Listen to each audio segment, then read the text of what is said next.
Híbridos monstruosos. Los montones de basura apilados en los vertederos son un creciente objeto de preocupación, pero la cantidad de esos residuos, el espacio que ocupan, no es el mayor problema derivado del diseño de la cuna de la tumba. Son más preocupantes los nutrientes, alimentos valiosos, tanto para la industria como para la naturaleza, que resultan contaminados, se desperdician o se pierden.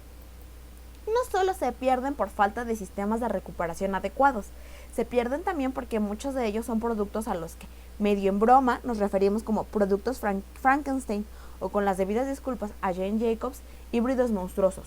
Esto es, mezclas de materiales técnicos y biológicos de los cuales ninguno puede ser salvado tras su vida presente.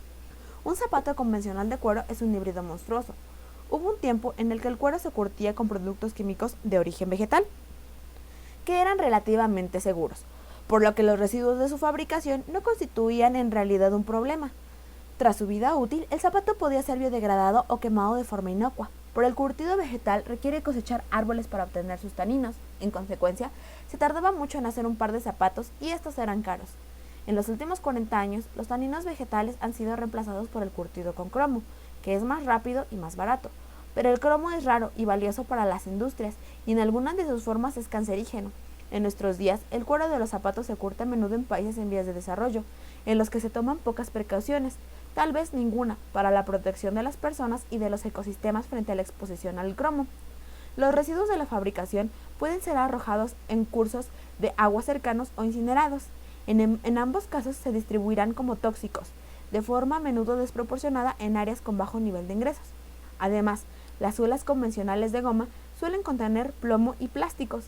Con el uso, la degradación de forma segura, ni por usted ni por el medio ambiente, no podrá realizarse.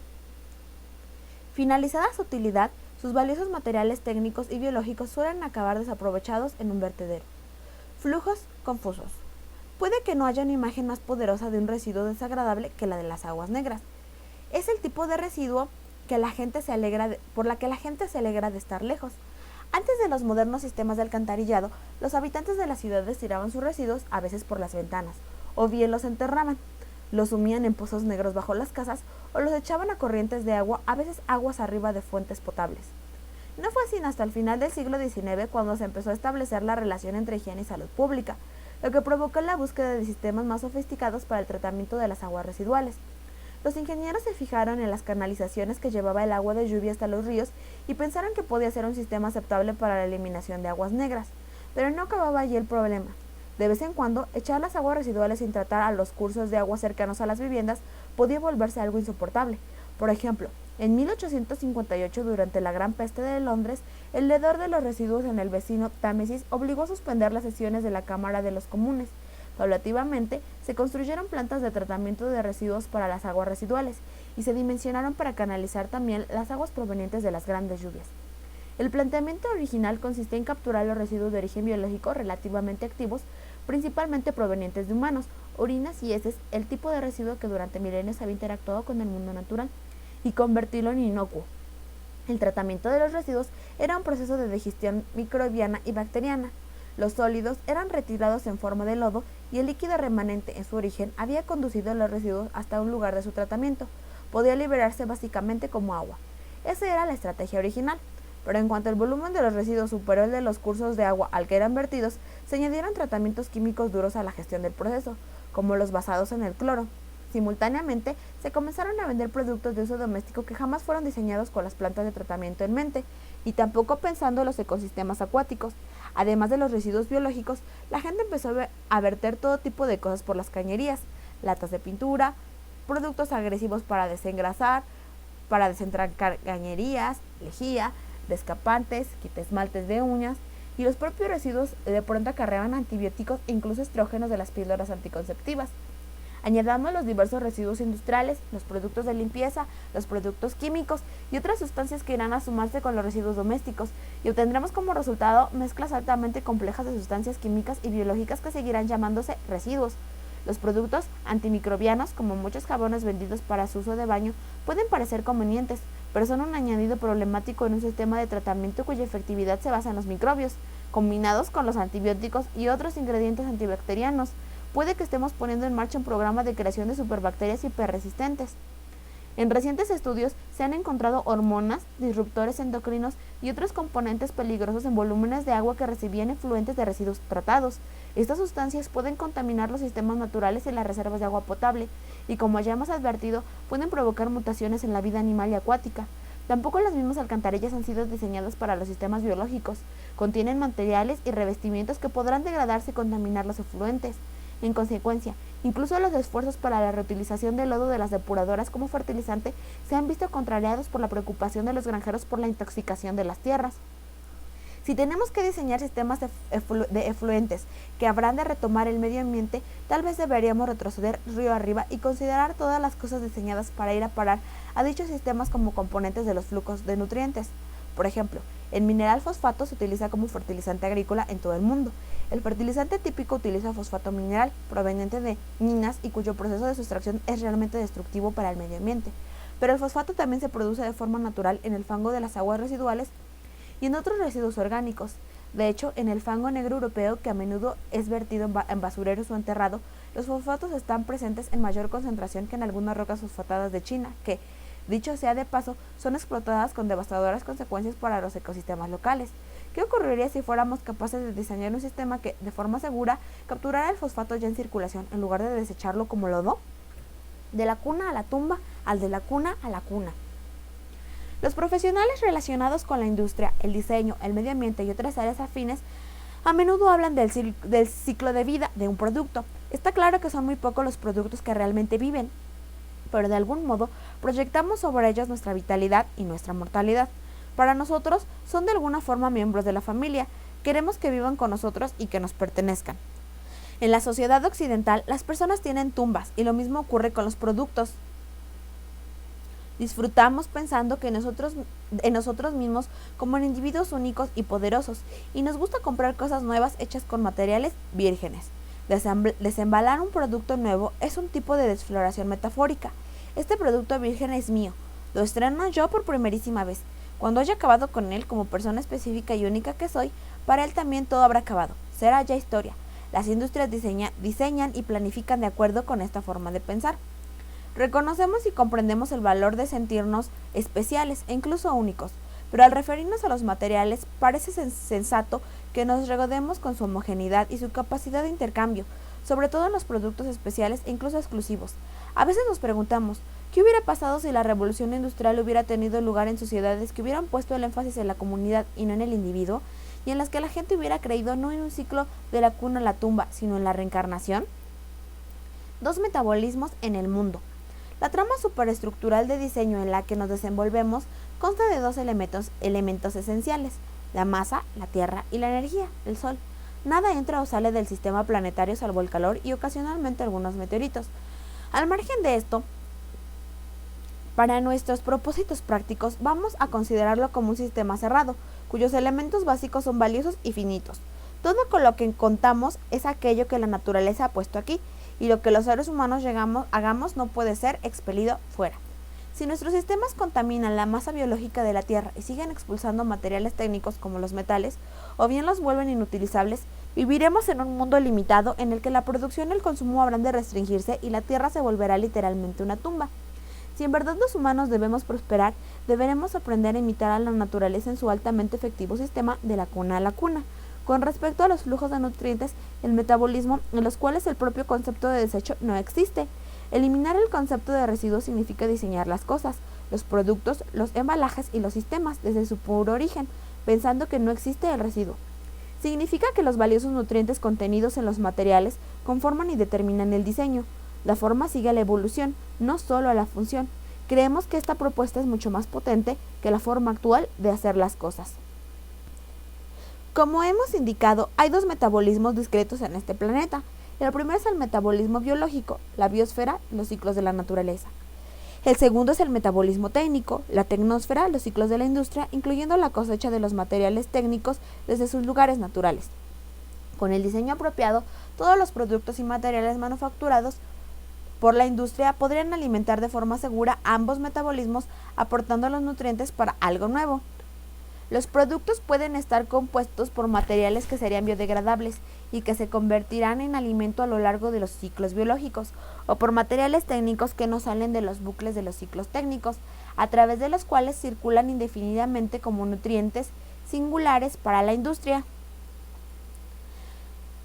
Para que estos dos metabolismos permanezcan sanos, valiosos y exitosos, hay que tomar muchas precauciones para evitar que se contaminen mutuamente. Los elementos que entran en los metabolismos orgánicos no deberán contener ni agentes mutagénicos, cancerígenos, tóxicos persistentes, ni otras sustancias que se acumulan en los sistemas naturales con efectos dañinos. Sin embargo, algunos materiales que podrían lesionar el metabolismo biológico podrían ser tratados de forma segura por el metabolismo técnico. Continuando con el razonamiento, los nutrientes biológicos no han sido diseñados para incorporarse al metabolismo técnico, en el que no solamente se perderían para la biosfera, sino que además reducirían la calidad de los materiales técnicos o volverían su recuperación y reutilización más compleja. El metabolismo biológico. Un nutriente biológico es un material o un producto que ha sido diseñado para volver a los ciclos naturales, literalmente algo consumido por los microorganismos del suelo o por otros animales. La mayoría de los envases, que ocupa el 50% del volumen de los residuos municipales, pueden ser diseñados como nutrientes biológicos, lo que llamamos productos del consumo. De lo que se trata es de diseñar dichos materiales a partir de componentes que puedan ser arrojados al suelo o a los depósitos de compost para que se biodegraden de forma saludable tras su uso, en otros términos, que los productos sean consumidos. No es necesario que las botellas de champú, los tubos de dentrífico, los envases de yogur, helados o zumos duren más décadas e incluso siglos que los productos que contienen. ¿Por qué iban las personas y las comunidades a sentirse lastradas por el reciclado o el enterramiento de dichos materiales? Los envoltorios no preocupantes podrían descomponerse de forma saludable o ser recogidos y utilizados como fertilizantes, siendo útiles como nutrientes al suelo. Las suelas de los zapatos también podrían degradarse de forma enriquecedora para el medio ambiente. Los jabones y otros productos de limpieza líquidos podrían ser diseñados a su vez como nutrientes ecológicos. Así, al bajar por las tuberías, pasar por los tanques de decantación y acabar en los ríos o lagos, mantendrían el equilibrio de los ecosistemas. A principios de los años 90, Designtex, una división de Steelcase, nos pidió que ayudáramos en el diseño y la creación de un tejido que pudiera servir para compost. Teníamos que trabajar con la fábrica textil suiza Ronner. Se nos pidió que nos centráramos en la fabricación de un tejido único estéticamente y que también fuera inteligente desde un punto de vista ecológico. Al principio, Designtex sometió a nuestra consideración una combinación de algodón de fibras de PET, terftalato de polietileno, provenientes de botellas de refrescos reciclados. Ellos pensaban que no podía haber nada mejor que la protección al medio ambiente que un producto que combina un material natural con otro reciclado. Tal material híbrido tenía las aparentes ventajas adicionales de estar ya preparado para el consumo, haber pasado las pruebas de mercado y ser duradero y barato. Pero en cuanto miramos detalladamente la herencia potencial a largo plazo de tal diseño, descubrimos que algunos datos fastidiosos. En primer lugar, como ya hemos mencionado, los tejidos se desgastan con su uso normal, por lo que nuestro diseño tenía que contemplar la posibilidad de que algunas partículas podían ser inhaladas o ingeridas. Los PET van recubiertos de tintes sintéticos y de otros productos químicos y contienen otras sustancias cuestionadas, nada parecido a lo que a persona alguna le gustaría respirar o comer. Es más, el tejido no valdría después de su vida útil ni como nutriente biológico ni como nutriente técnico. El PET de las botellas de plástico no podría volver al suelo de forma inocua y el algodón no podría volver a ciclos industriales. La combinación resultante sería en otro híbrido monstruoso, sumando basura a los vertederos y hasta podría resultar peligrosa. No valía la pena fabricar tal producto. Dejamos claro a nuestro cliente que nuestra intención era crear productos que se incorporaran a alguno de los metabolismos, biológico o técnico, y nuestro reto cristalizó. Decidimos diseñar un tejido que fuera tan seguro como para ser comido. No enfermaría a las personas que lo respiraran ni dañaría a los sistemas naturales una vez desechado. De hecho, como nutriente biológico, alimentaría a la naturaleza. La fábrica textil elegida para la elaboración del tejido había sido declarada limpia en función de los estándares medioambientales aceptados, uno de los mejores de Europa. Sin embargo, estaba pasando por un dilema muy interesante. Aunque el director de la fábrica, Alvin Kaelin, había procedido diligentemente en cuanto a la reducción de los niveles de emisiones peligrosas, los legisladores gubernamentales habían calificado recientemente a los retales de la fábrica como residuos peligrosos. Se había comunicado al director que ya no podía enterrar los residuos peligrosos ni llevarlos a incineradoras suizas de residuos peligrosos, por lo que tenía que exportarlos a España para su tratamiento. Nótese aquí la paradoja: los retales de un tejido no pueden ser reenterrados o eliminados sin preocupaciones onerosas, o bien ser exportados, de forma segura, a otras localidades, pero el producto en sí mismo puede ser vendido como si fuera seguro, para su utilización en los hogares o en las oficinas. Deseábamos un destino distinto para nuestros tejidos, que pudieran servir de abono para el club local de jardinería, con la ayuda del sol, del agua y de los hambrientos microorganismos. La fábrica entrevistó a personas que vivían en sillas de ruedas y descubrió que su necesidad más urgente en cuanto a tejidos de asiento era que fueran resistentes y transpirables. El equipo optó por una combinación saludable de fibras animales y vegetales sin pesticidas, lana que aporta el aislamiento de invierno y en verano y rami que impide el enmohecimiento. Juntas, estas fibras conformarían un tejido resistente y cómodo. Entonces empezamos a trabajar sobre los aspectos más difíciles del diseño, los acabados, los tintes y otros procesos químicos.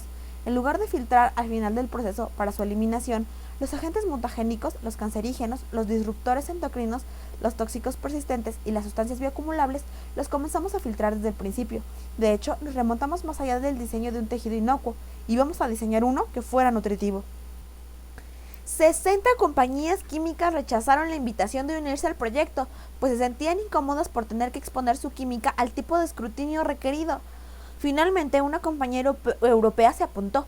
Con su ayuda, eliminamos de nuestras consideraciones unos 8.000 productos químicos de uso común en la industria textil. En el camino, también eliminamos la necesidad de aditivos y de procesos correctivos. La eliminación de un tinte dado, por ejemplo, anuló la necesidad de productos químicos tóxicos adicionales para asegurar la estabilidad frente a los rayos ultravioletas. Luego, buscamos ingredientes que tuvieran cualidades positivas. Al final, seleccionamos únicamente 38, a partir de los cuales creamos la totalidad de la cadena de producción del tejido. Lo que parecía ser un proceso de investigación caro y laborioso, al final resultó resolver varios múltiples problemas y contribuir a un producto de mayor calidad que, en última instancia, resultó ser más barato. El tejido entró en producción. El director de la fábrica nos contó, después, que cuando los técnicos de la administración vinieron y sometieron a prueba el efluente, el agua que salía de la factoría, pensaron que se había estropeado sus instrumentos. No pudieron identificar ningún elemento contaminante, ni siquiera aquellos que, según les constaba, estaban presentes en el agua que entraba en la factoría. Para confirmar que su equipamiento realmente funcionaba, lo pusieron a prueba con el agua que salía de los depósitos de abastecimiento de la ciudad. El instrumental funcionaba. Lo que ocurría era simplemente que el agua que salía de la factoría era igual de pura o incluso más que el agua que entraba en ella. Cuando el efluente de una factoría es más puro que el afluente, la compañía debería preferir utilizar su efluente como afluente. Si esto se incorpora al proceso de fabricación, se trata de un dividendo libre que queda al margen de lo que digan las normas sobre su contaminación y explotación.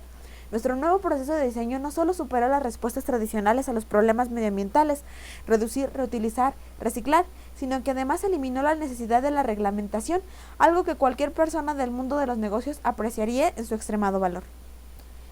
El proceso tenía, asimismo, consecuencias colaterales positivas. Los empleados empezaron a utilizar como espacios recreativos o espacios adicionales de trabajo habitaciones que previamente estaban destinadas al almacenamiento de productos químicamente peligrosos. Se eliminó burocracia legal. Los trabajadores dejaron de usar guantes y máscaras que hasta entonces les había provisto de una fina capa de protección contra los tóxicos del lugar de trabajo. Los productos de la fábrica tuvieron tanto éxito que se planteó un nuevo problema, el éxito financiero, exactamente el tipo de problema que le gusta tener a las empresas. Como nutriente biológico, el tejido incorporaba el tipo de fertilidad que encontramos en la obra de la naturaleza. Una vez que el cliente lo desechara, no tenía más que retirar el tejido del armazón de la silla y tirarlo al suelo o utilizarlo para compost, sin remordimientos o incluso sintiéndose liberado. Tirar algo puede ser divertido, admitámoslo, pero hacerle un regalo al mundo natural es un placer incomparable.